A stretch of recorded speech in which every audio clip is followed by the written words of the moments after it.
Hello, my name is Ryan Long, and this is my final video project for Art 112. As a Christian, I've always been fascinated by biblical art pieces. The way that different cultures and different lines of view affect how you portray certain different biblical stories has always fascinated me. And I think in particular, paintings of Jesus tend to have a wide range of different styles that are employed via the different cultures that make them. And so I, in this video, want to take a look at 3 different paintings from 3 different distinct time periods that all show the cultural differences, similarities, the things typical of the time period, and also the reason why the paintings were made in the first place. I want to see how different cultures affected the perception of Christianity and the life of Christ, and how that was shown in their paintings. The first piece that I would like to discuss was created in the Byzantine period, and is called Theotokos, or Virgin and Child Enthroned. It was created as a mosaic on the ceiling in the Hagia Sophia Mosque in Istanbul, Turkey. According to the book Hagia Sophia in Context by Ken Dark and Jan Kostanek, the Hagia Sophia Mosque was the premier monument in Constantinople and was the center of multiple historical moments that changed the course of world history. As such, I think it's fitting that the Hagia Sophia is where Theotokos is held. According to a video by Dr. Stephen Tucker and Dr. Beth Harris, in the 8th century the emperor forbade the use of religious symbols in art and started a period of iconoclasm. Theotokos was one of the first paintings created after this time period and kind of showed the people's feelings of finally being able to have religious art again. Because of this, many things in the painting, like the sturdy and extravagant bench that Mary sits upon and the holy golden light that comes out from both of the figures, shows the feelings that not only are these paintings holy and good, but also that they're here to stay. This piece clearly shows that the ways that Jesus is perceived and painted in art is clearly affected and influenced by the culture and the feelings and emotions behind the people who are creating it, and also that we can see that in the art itself.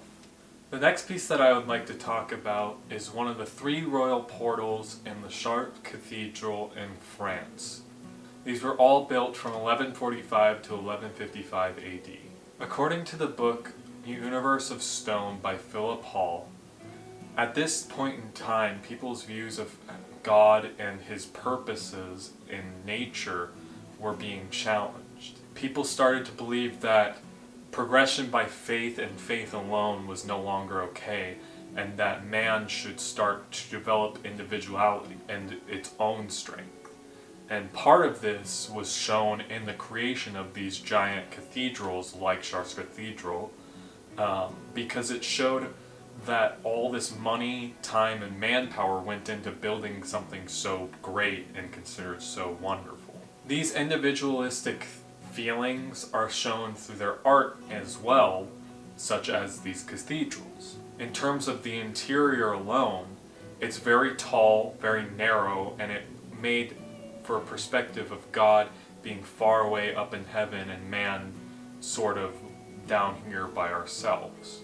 The specific portal that I want to talk about is the middle of the 3, the one regarding Jesus' second coming. According to oneonta.edu, this piece shows Jesus surrounded by the 4 beasts of the apocalypse in the tympanum, with the 12 disciples in the lintel below him. This design of the lintels holding up the tympanum and the archivolt overhead was very typical of the early Gothic style that was employed to make these. These designs and the church itself show man's feelings towards man's progression and how that relates to God, and how that should be represented in art. The last piece that I would like to discuss is called The Lamentation of Christ by Giotto de Bondone. This fresco was painted in the Scrovegni Chapel in Padua in 1305. This chapel and all the art that was in it was commissioned by Enrico Scrovegni, a wealthy banker at the time, and inside the chapel there are over 50 frescoes, all painted by Giotto. In a review of the book by Ann Dervis called The Usurer's Heart, Gail L. Geiger says that while the reasons for creating this chapel are somewhat unclear and have been called into question, most tend to believe that the reason why Scrovegni wanted to create this chapel was as sort of a way to atone for the sin of usury, or the lending of money with high interest rate.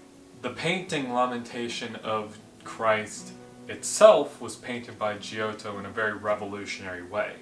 According to Madeline F. Stebbins from CatholicEducation.org, it was likely that Giotto's style when creating this piece was influenced by St. Francis of Assisi and his ideas on the incarnation of Christ and God in the flesh. The way that this influenced his art style was that it created a Christ that was much more human, relatable, accessible, and this is seen through the fact that the flesh is much more human colored, the proportions and the forms are much more naturalistic, and it's not a flat image like a lot of the pieces of the time period. Because of this, this showed that the people of the time wanted to see Jesus in a much more relatable and human way as he lived his life as a human, and shows that different cultures affect how different people see biblical moments, and that was reflected in their art. All three of these pieces are of Christ in different moments in his life, and yet all three versions of Christ are painted so different. As times change, people and opinions change towards things like biblical stories and how people view Christ himself. And these changes in perception of these things are often seen in the medium of art. These cultures affected how people painted Jesus and how people painted things in general. And in this way, we see how the artists interpreted the worlds and how each artist was affected by their culture and the things going on in the world around them, even in something so simple and specific as the way that people painted the life of Jesus Christ. Thank you.